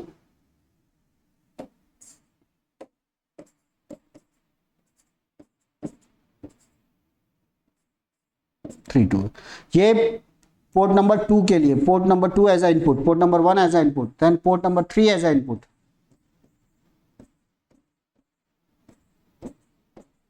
ये देखिए बहुत ही बड़ा इंटरेस्टिंग है, ये 1 2 3 को रिप्रेजेंट कर रहा है एक एक कॉलम। अब मैं एक किसी को भी आप पैरामीटर ले लो, आप समझ जाओगे। तो 2 एग्जांपल लेके मैं आपको समझाता हूं। यहां ये देखो, पहला है ये 1, ये है 2, ये है 3। अब आप यहां पर देखिए पोर्ट 3 को एज ए इनपुट लीजिए, यहां पोर्ट 3 को एज ए इनपुट लीजिए। पोर्ट 3 में अगर आप सिग्नल देते हो ए, मैं 2-3 एग्जांपल से आपको समझाऊंगा ताकि बाकी सब कुछ आपको एकदम क्रिस्टल क्लियर हो जाए भाई, थोड़ा सा ध्यान दीजिएगा बस। यहां आपने दिया लेट ए, तो उस खुद ही पोर्ट से कितना बाहर आएगा, 0। अकॉर्डिंग टू एस पैरामीटर यहां से बाहर आएगा, क्योंकि ये 1/√2 है तो यहां से बाहर आएगा a/√2, और यहां से भी बाहर आएगा a/√2, a/√2। ये आ गया यहां से खुद से बाहर आया 0, ये a/√2। ये सिग्नल के टर्म्स में निकालिएगा। पावर कितना बाहर आया, तो देखो P13, मतलब 3 में इनपुट दिया तो 1 से कितना बाहर आएगा, इसका स्क्वायर, राइट। P23 इससे कितना बाहर आया, तो आप बोलोगे इसका स्क्वायर, राइट। और 3 से कितना बाहर आया, 0। अब आप बोलोगे इनपुट कितना दिए थे सर, ये तो इनपुट दिए थे, तो पावर इनपुट जो गया है वो हो गया आपका a²। पावर इनपुट जो हो गया वो हो गया व्हाट, a² गाइस। तो अब आप इनको ऐड करो ना, ये जो है ना a²/2 है, इसका मतलब ये कितना हो गया भाई, p/2। ये कितना हो गया, p/2। यहां से कितना आया, 0, टोटल p। मतलब जितना आपका इनपुट गया था उतना बाहर आ गया, यहां से p/2, यहां से p/2, यहां से 0। तो ये आपने एस मैट्रिक्स से बता दिया। तो ये क्या है, लॉसलेस है, मतलब हम लोग मान के चल रहे हैं कि अंदर कोई लॉस नहीं हो रहा है। प्रैक्टिकली ऐसा नहीं होता, थोड़ा बहुत सिग्नल लॉस हो जाता है, लेकिन हम मान रहे हैं लॉसलेस है ये। तो जितना पावर अंदर गया उतना यहां से बाहर आ गया। बहुत सारी इंपॉर्टेंट इंफॉर्मेशन मिलती है एस मैट्रिक्स से, जो क्वेश्चन बनता है। तो ये तो सही है। Port 3 is perfectly matched, it is a 3 dB splitter, आधा इधर से आधा इधर से, और ये जो लिखा है उसका स्क्वायर करना है अगर पावर निकालना है तो। अब आते हैं दूसरा, देखो एक और एग्जांपल बताता हूं मैं आपको, राइट। अब आ जाओ इस पर, अब इसको समझो, यहां पर ध्यान देना। अब मैं पोर्ट 1 में इनपुट देता हूं P, मतलब A, तो यहां से बाहर कितना आएगा, पोर्ट 1 से खुद ही बाहर आ जाएगा a/2। यहां से बाहर आएगा 2 से कितना बाहर आ रहा है, -a/2। मतलब फेस चेंज हो गया, माइनस का मतलब है यहां पर फेस चेंज हो गया। और 3 से कितना बाहर आ रहा है, a/√2, a/√2। तो आपने टोटल पावर कितना दिया, a²। 1 से कितना बाहर आया, ये रिफ्लेक्टेड पावर है दोस्तों, a²/4। इसका स्क्वायर करना है ना। 2 से बाहर कितना आया है, a²/4, फेस चेंज हो चुका है। 3 से कितना बाहर आया है, a²/2। तो ये a²/4 का मतलब हो गया p/4, और ये हो गया आपका p/2। बहुत सारी इंपॉर्टेंट इंफॉर्मेशन यहां मिल गई आपको। क्या मिल गई भाई, port 1 is not perfectly matched. देखो ना, रिफ्लेक्शन कोफिशिएंट ही 0 नहीं है। पोर्ट 1 में कुछ भी दोगे तो थोड़ा सा वहां से बाहर आएगा। कितना पावर बाहर आ गया, p/4, रिफ्लेक्ट बैक हो गया। तो ये परफेक्टली मैच्ड नहीं है। पोर्ट 1 में पावर दोगे तो कोलिनियर पोर्ट से जो बाहर आएगा, जो 2 है, वो अपोजिट फेज में होगा। ये देखो माइनस साइन आ रहा है, ये अपोजिट फेज में है, माइनस है ना, माइनस का मतलब है ये 180 डिग्री फेज शिफ्ट हो जाएगा। पोर्ट 1 में अगर कुछ दे रहे हो, P दे रहे हो, तो यहां से कितना बाहर आएगा, p/2, सेम फेज में। और जब आपने पोर्ट 3 में दिया था तो 1 से कितना बाहर आया था, p/2, सेम फेज में। देखो यहां से P दोगे तो यहां से p/2 आया, और यहां से आपने P दिया था तो यहां से p/2 आया। और किस फेज में आ रहा है, सेम फेज में। इसका मतलब क्या है, ये रेसिप्रोकल है। 3 में P देते हो तो 1 से p/2 आता है, 1 में P देते हो तो 2 से p/2 आता है, राइट। 3 से p/2 आता है, मतलब ये रेसिप्रोकल डिवाइस है, राइट, रेसिप्रोकल डिवाइस है। तो ये हो गया आपका, समझ में आया कैसे निकालना है। और पोर्ट 1 और 2 के बीच में मैचिंग कैसी है, 180 डिग्री फेज शिफ्ट आ जाता है कोलिनियर में। आप 3 का भी निकाल लीजिए तो आती आपको हमेशा, अगर आपने पोर्ट 2 में इनपुट दिया तो क्या होगा। ये देखो, ये तो है ना टेबल, ऐसा आप प्रैक्टिस कर सकते हो भाई, लिख लिख के प्रैक्टिस कीजिएगा तभी समझ आएगा। ये क्वेश्चन आ जाएगा डायरेक्ट। देखो यहां से आपने दिया ए, इस पे फोकस करना, ये 2 के लिए -1/2, तो यहां से कितना आएगा a/2, खुद से कितना बाहर आएगा a/2, ये वापस आ गया, ये रिफ्लेक्टेड बैक हो गया, और 3 से कितना बाहर आया a/√2, बहुत बढ़िया। कितना पावर दिए भैया इनपुट a², ये हो गया क्योंकि p पावर गया था ना, यहां से p पावर आया a², 1 से कितना बाहर आया, इसको बोलते हैं a12, a²/2, अपोजिट फेज में आया, जब यहां दिए थे तो यहां अपोजिट, यहां दिए तो यहां अपोजिट, सेम रिलेशन, इसका स्क्वायर करोगे तो ये 4 हो जाएगा,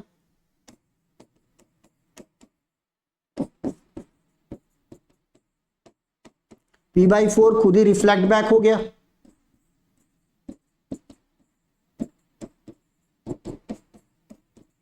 ये देखिए यहां से जब p दिए थे तो यहां से p/2 आया था, यहां p दे रहे तो यहां से p/2, सेम फेज में, और यहां पर आपने दिया था तो यहां से अपोजिट हो गया, तो यहां दिया तो यहां अपोजिट हो गया, रेसिप्रोकल सिमेट्रिकल है ये, S12 is equal to what S21, S13 is equal to what S31, तो ये है अब कहानी। तो ये आपका मैट्रिक्स है, इसको आप देख के पूरा बता सकते हो, port 3 is perfectly matched, port 1 and 2 are not matched, okay, reciprocal network, ये वाला एलिमेंट सेम होंगे, ये वाला एलिमेंट सेम होंगे, ये एलिमेंट सेम होंगे, एंड सो ऑन। तो ये पूरा एनालिसिस की जा सकती है on the basis of what S parameters. तो मैंने आपको पूरा H-प्लेन-T एक्सप्लेन कर दिया है, आपसे न्यूमेरिकल बनना चाहिए दोस्तों, अब आपसे न्यूमेरिकल बनना चाहिए। फिर आते हैं, बहुत ही इंपॉर्टेंट है, अब इसको पूरा समझ लिए तो अब सेकंड जो आता है वो है व्हाट, कोई भी डाउट हो ना तो आप मुझे डाउट्स कमेंट्स में लिखिए, अगर सेशन एंजॉय कर रहे हो तो दोस्तों लाइक जरूर कर लीजिए, चैनल सब्सक्राइब नहीं किया है तो सब्सक्राइब कर लो, सही है, चैनल सब्सक्राइब कर लो, बहुत सारे इंपॉर्टेंट सेशंस यहाँ और आते जाने वाले हैं आपके लिए, तो ये आप चैनल को लाइक सब्सक्राइब जरूर कर लीजिएगा। चलिए अभी हमने क्या डिवाइड किया, मैग्नेटिक फील्ड डिवाइड हुई, अब हम लोग क्या करेंगे, मैग्नेटिक फील्ड को रहने दो, आप क्या करते हैं इलेक्ट्रिक फील्ड को डिवाइड करते हैं। तो बस जो आपका जो टी जंक्शन है ना, इस शेप का बना लो, होलो स्ट्रक्चर है, इस शेप का बना लीजिए, यहां से अगर आप इनपुट देंगे तो यहां से कुछ पावर बाहर आएगा, यहां से कुछ पावर बाहर आएगा, यहां से आपने P दिया तो यहां से आना चाहिए p/2, इसीलिए डिजाइन किया गया, यहां से आना चाहिए p/2, तो ये भी आधा आधा डिवाइड कर रहा है, इसलिए ये भी क्या है 3 dB स्प्लिटर है, 3 dB स्प्लिटर है ये, यहां से गया P, यहां से आ गया p/2, उधर से आ गया p/2, तो 3 dB स्प्लिटर, ओके, और खुद से कितना बाहर आ रहा है, यहां से 0, इसका मतलब ये भी परफेक्टली मैच्ड है, this is what perfectly matched. तो इसको नॉर्मली ये देखो, इसको बोला जाता है पोर्ट 1, इसको बोला जाता है 2, और ये हो गया पोर्ट 3, इसको बोलते हैं ई आर्म, राइट, इसको क्या बोलते हैं ई आर्म, ये है ई आर्म, इन दोनों को बोला जाता है कोलिनियर आर्म्स, जैसे उसमें बोला जाता था एच आर्म, तो यहां पर हो जाएगा ई आर्म। इसमें इलेक्ट्रिक फील्ड डिवाइड होती है, इलेक्ट्रिक फील्ड डिवाइड होने का मतलब वोल्टेज डिवाइड हो रहा है दोस्तों, इलेक्ट्रिक फील्ड डिवाइड होने का मतलब क्या डिवाइड हो रहा है, वोल्टेज डिवाइड हो रहा है, क्या डिवाइड हो रहा है, वोल्टेज डिवाइड हो रहा है, और वोल्टेज डिवाइड होता है किसमें, सीरीज में, electric field divided means voltage divided means what, series में होता है, डिवीजन जो होता है वोल्टेज का सीरीज में होता है, इसका मतलब इसको बोलते हैं सीरीज जंक्शन। हमेशा देखना वोल्टेज किस में डिवाइड होता है, सीरीज में, रजिस्टर लगाते हो, एक एक रजिस्टर के अक्रॉस वोल्टेज डिवाइड हो जाता है, तो उससे बोला जाता था शंट जंक्शन, इसको बोला जाता है what, series junction, series junction. अब एक और इंपॉर्टेंट डिफरेंस है दोनों में, वो देखिएगा जरा, होता क्या है, जब आप एच आर्म में देते हो ना सिग्नल तो दोनों पोर्ट से सेम फेज में आता है, लेकिन यहां क्या होगा, जब आप यहां से सिग्नल दे रहे हो, देखो ये इलेक्ट्रिक लाइंस है, ये ऊपर से आ रही है, इधर जाएगी ना तो एरो जो है ना ऊपर वाला ऊपर रह जाएगा, तो ये वाला जो भी सिग्नल दे रहे हो यहां, ये और ये सेम फेज में आएगा, यहां से बाहर जो आएगा सेम फेज में आएगा, तो इसके बीच में मतलब S13 और S31 दोनों सेम आएंगे, सिमेट्रिकल है और दोनों पॉजिटिव आएंगे, सेम फेज में आता है। लेकिन जब आप यहां पर देखो, यह ऐसे जाएगा और ये घूम गया, ये देखो यहां पे ना ऐसे, जैसे जो इलेक्ट्रिक फील्ड जब टर्न लेती है तो इसका एरो नीचे रह गया, यहां पे अपोजिट फेज में आ रहा है। तो जो S23 और S32 है वैल्यू सेम आएगी, रेसिप्रोकल है लेकिन नेगेटिव आएगी, ये वाली वैल्यू नेगेटिव आ रही है, जो रिलेशन है वो नेगेटिव आएगा बिटवीन व्हाट 2 and 3, मतलब इसमें आपका नेगेटिव रिलेशन आएगा, इसमें पॉजिटिव, जबकि H आर्म में ये दोनों पॉजिटिव थे, ये भी पॉजिटिव था, वैल्यू सेम आती है क्योंकि रेसिप्रोकल है, तो ये हो गया। अब चलो देखते हैं फिर S parameter, electric field divide हुई है, वोल्टेज डिवीजन है, that's why it is called series junction, right, 3 port device है, ये आपकी वैल्यू आ गई। अब इसका मैट्रिक्स क्या है ये समझना जरा भाई, एस मैट्रिक्स देखते हैं, ये देखिए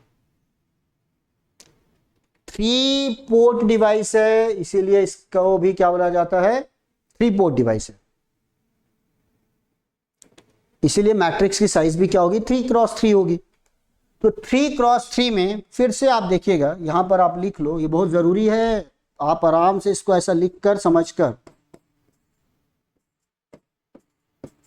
ये इनपुट 1 को रिप्रेजेंट कर रहा है,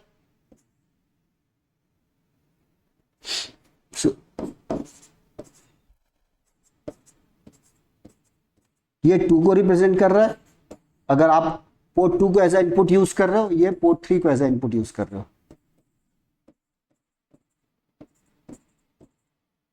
सेम लॉजिक,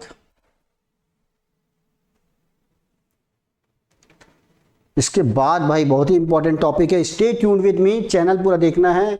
अगर आपको लगता है स्लो चल रहा है तो आप स्पीड बढ़ा लो, 1.5 कर लो, 2x कर लो, लेकिन स्किप मत कीजिएगा, each and every line important है। किस लाइन में मैं क्या इंफॉर्मेशन दे दूंगा आपको समझ में ही नहीं आएगा, तो आपके क्वेश्चन मिस हो जाएंगे, तो बहुत अच्छे से ध्यान रखिएगा, ठीक है।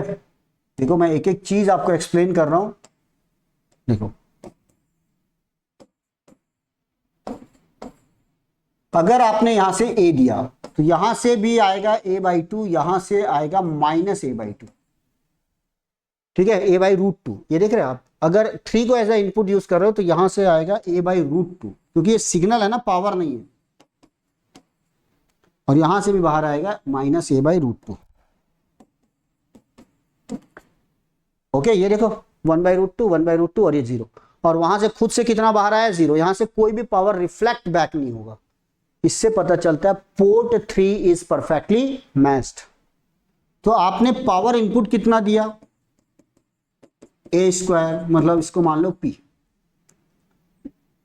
3 से कितना बाहर आया है 0, 1 से कितना बाहर आ रहा है, जब 3 में इनपुट है, इसका स्क्वायर करो तो आप बोलोगे p/2, 2 से कितना बाहर आया उसका स्क्वायर करो, p/2, 3 से कितना बाहर आया 0, टोटल करोगे p/2, लॉसलेस है, कोई लॉस नहीं हुआ, जितना अंदर गया तो उतना बाहर आ गया, और आधा आधा डिवाइड हो गया, that's why it is called 3 dB splitter, perfectly matched.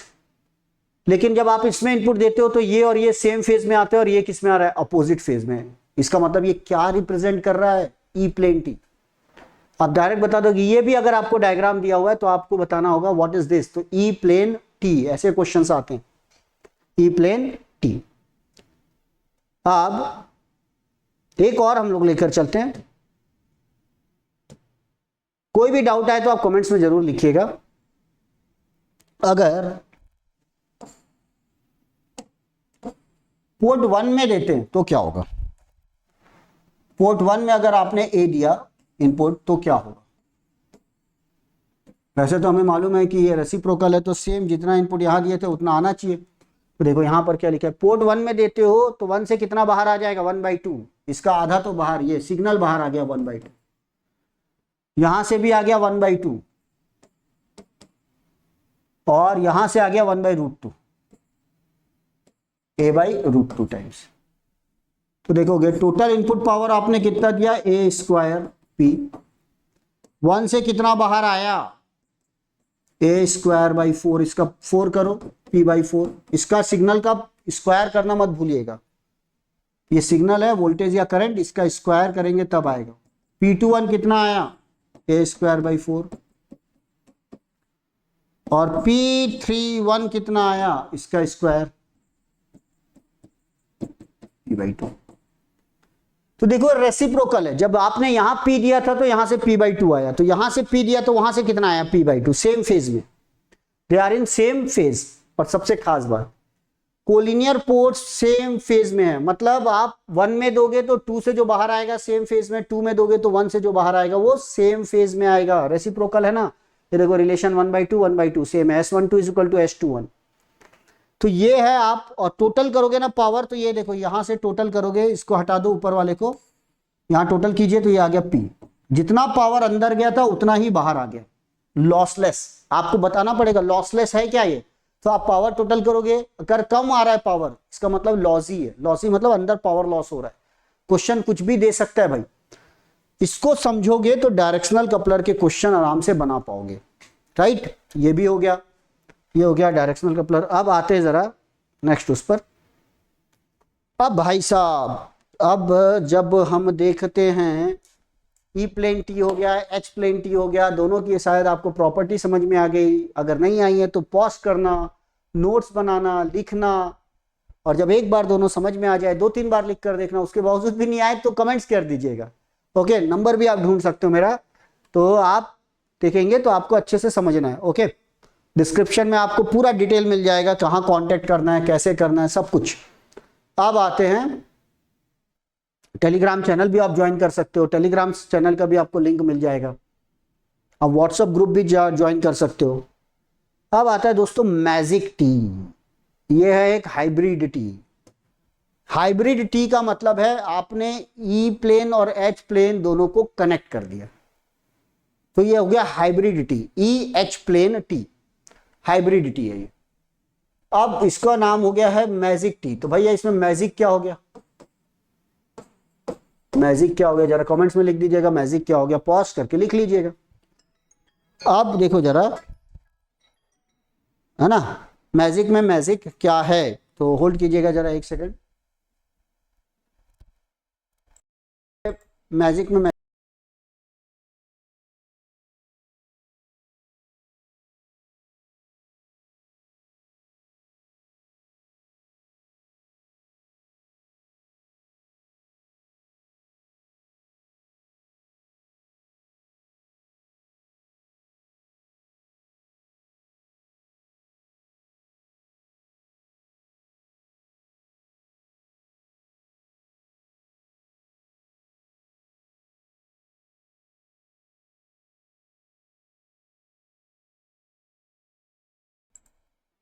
Hello, हाँ आप देखो जरा, यहां पर ये हो गया 1, ये हो गया 2, ये हो गया 3, ये है 4th, ये क्या है आपका एच आर्म है, ये है ई आर्म, ये है collinear ports. 1 and 2 are called collinear ports. अब मैजिक टी में मैजिक क्या है वो भी हम लोग समझेंगे, और काम कैसे कर रहा है ये आपको समझना है। तो चलिए इसको हम लोग ना ऐसे रिप्रेजेंट करने की बजाय ना मैजिक टी को ऐसे रिप्रेजेंट करते हैं, जैसे आप ये कोलिनियर पोर्ट को शो कर दो, ये आपका ई आ गया, ये आपका एच आ गया। नॉर्मली नंबर ऐसा देते हैं, ये 1 and 2, नंबर चेंज भी किया जा सकता है। ई प्लेन को बोलते हैं 4th और ये है 3rd, ऐसा लिखा भी रहेगा, एच आर्म है ये भी, ये ज्यादा इंपॉर्टेंट है, ई आर्म है। अब भाई थोड़ा सा ध्यान देना, बहुत ही इंपॉर्टेंट मैं जो कॉन्सेप्ट बता रहा हूं, यहां से देखो रिलेशन। जब आपको पता है एच आर्म से जब भी कोई सिग्नल देते हो, जैसे मैंने यहां पे ब्लैक यूज किया है, तो जब भी आप यहां से कोई सिग्नल दे रहे हो तो यहां से आधा बाहर आएगा, सेम फेज में होगा, यहां से आधा बाहर आएगा, सेम फेज में होगा। पी पावर दोगे तो यहां से आधा आधा आएगा, सेम फेज में होगा, यहां से कुछ भी बाहर नहीं आएगा, मतलब ये परफेक्टली मैच्ड है। अब आधा यहां से बाहर आ गया, आधा यहां से बाहर आ गया, तो बताइए 4th से कितना है, 4th से तो 0 आया। तो अगर एच आर्म में कुछ भी दोगे तो 1 से आएगा, 2 से आएगा, लेकिन 4 से कुछ भी पावर बाहर नहीं आएगा। इसको बोलते हैं आइसोलेटेड पोर्ट। क्या है, आइसोलेशन है। 3 से कुछ भी देंगे तो 4 से बाहर नहीं आएगा। सिमिलरली यहां देखो आप, यहां से मान लो आपने P पावर दिया, तो यहां से आधा आएगा P/2, सेम फेज में आता है ये, यहां से भी आएगा p/2, लेकिन ये अपोजिट फेज में आता है, इसके बीच का रिलेशन नेगेटिव होता है। तो भाई यहां से आपने p दिया तो यहां से जो बाहर आया आधा आ गया, यहां से बाहर आ गया आधा। 3dB स्प्लिटर है, लेकिन 3 से कितना आया 0। इसका मतलब जो S34 है या S43 है वो 0 है, क्योंकि these two are what isolated port, isolated port है ये, ठीक है। S34 and S43 are what isolated port, मतलब यहां से दोगे तो वहां से बाहर नहीं आएगा, वहां से दोगे तो यहां से कोई चीज बाहर नहीं आएगी, ये यहां डिस्ट्रीब्यूट हो जाएगी। ओके, और साथ में इसकी प्रॉपर्टी के हिसाब से 1 और 2 भी आइसोलेटेड है। मतलब आप अगर 1 में कुछ इनपुट देते हो तो इसको सिमेट्री भी तो मेंटेन करना है। तो अगर 1 में कुछ इनपुट दोगे ना तो आधा इधर चला जाएगा, आधा इधर चला जाएगा, यहां कितना आएगा 0। अगर 2 में आपने कुछ इनपुट दिया तो आधा चला जाएगा E आर्म में, आधा चला जाएगा 3 में H आर्म में, 1 से कितना आएगा 0। तो 1 and 2 and 2 and 1 are also what isolated, मतलब वहां से भी कुछ नहीं आता।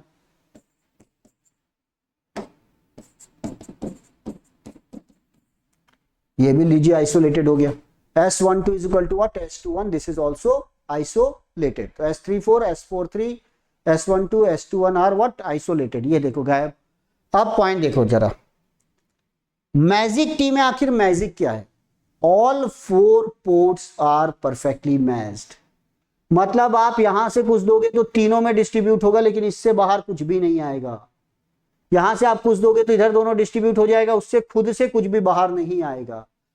तो ये all the 4 ports are perfectly matched, और ये 3 पोर्ट डिवाइस में पॉसिबल ही नहीं है। इसका बहुत बढ़िया प्रूफ आता है, 10 नंबर 20 नंबर का इंजीनियरिंग सर्विसेज में आता था, लेकिन प्रूफ करने की जरूरत नहीं है, बस आपको ध्यान रखना है मैजिक टी को मैजिक टी क्यों बोला जाता है, why it is called magic T, question आएगा।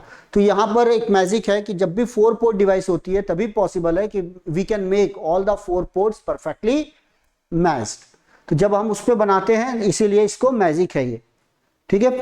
तो ये है all the 4 ports are perfectly matched. तो अगर आप प्रॉपर देखेंगे तो पूरा जो डायगोनल एलिमेंट्स है ना सब 0 है।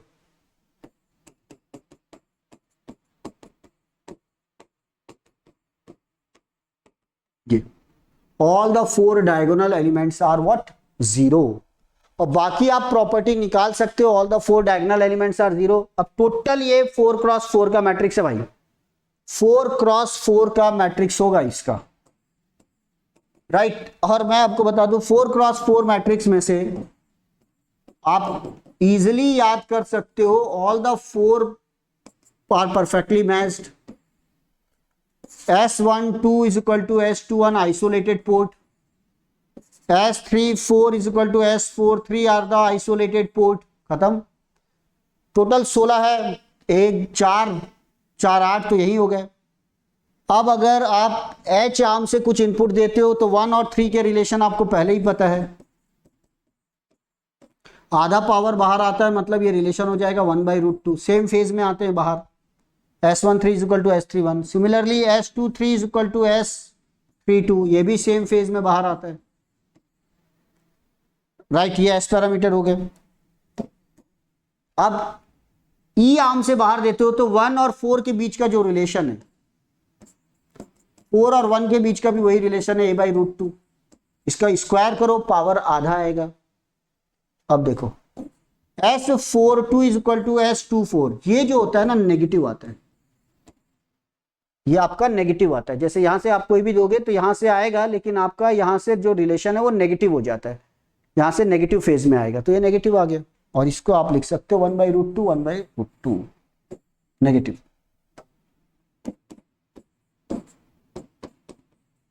तो रेसिप्रोकल प्रॉपर्टी से सिमिलर आ रहा है, बाकी नेगेटिव के कारण आ गया। ये देखो पूरे 16 के 16 पैरामीटर मैंने यहां पर लिख दिए, 16। तो 4x4 का मैट्रिक्स है, 16 पैरामीटर्स हैं, 16 S पैरामीटर्स पूरे आपके मैजिक टी के यहां आ जाते हैं। तो ये आपको याद रखना है, इजी है, बहुत ही बढ़िया बढ़िया क्वेश्चंस आते हैं जिसको हम लोग अगली क्लास में सॉल्व भी करेंगे मैजिक टी पर, ठीक है। बहुत ही सिस्टमैटिक ढंग से आप पढ़िएगा। तो मैजिक में मैजिक क्या है, all the 4 ports are perfectly matched. क्या एप्लीकेशन है, इतना सारा पढ़ लिया, फिर काम क्या है भाई मैजिक टी का, ये देखिए एप्लीकेशन है, it is used for measurement of impedance. Unknown जो इंपीडेंस होते हैं ना, उसको मेजर करने के लिए हम लोग मैजिक टी का यूज करते हैं। ठीक है, आपको इंपीडेंस की वैल्यू नहीं मालूम, फार एंड पे कोई इंपीडेंस है उसकी वैल्यू नहीं मालूम है, तो आप मैजिक टी का यूज करते हो। ठीक, दूसरा आता है magic T as a mixer.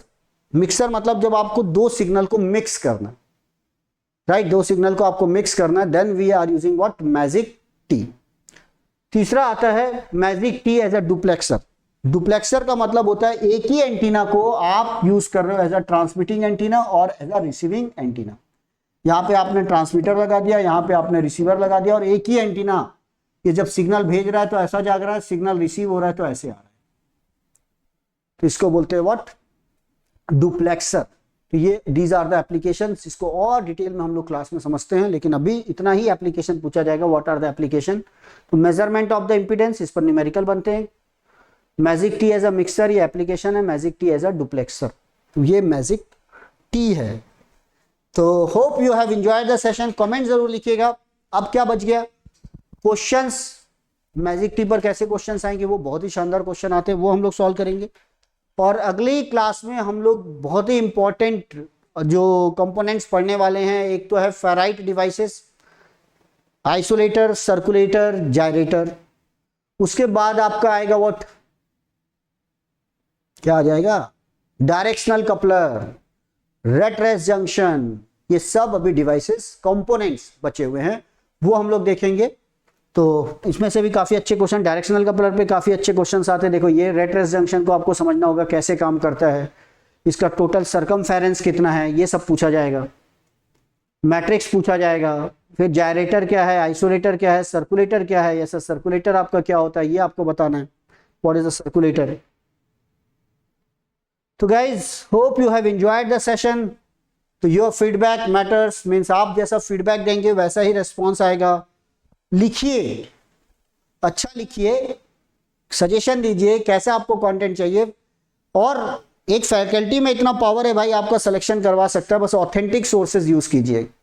गलत डायरेक्शन में जाओगे तो बहुत सारे ऐसे लोग हैं जो आपको डिविएट कर देंगे रास्ते से। तो बेल आइकन हिट कर दीजिएगा फॉर नोटिफिकेशन। अगर चैनल आपने सब्सक्राइब नहीं किया तो चैनल जरूर सब्सक्राइब कर लीजिएगा। तो then thank you very much. Enjoy, पढ़िए, नोट्स बनाइए, शॉर्ट नोट्स बनाइए, लिख लिख कर प्रैक्टिस करो। डेफिनेटली इस साल जो भी आपने कमिटमेंट किया है, जिस भी एग्जाम पे आप हाथ रखेंगे वो सभी एग्जाम आपसे निकलेंगे। Thank you.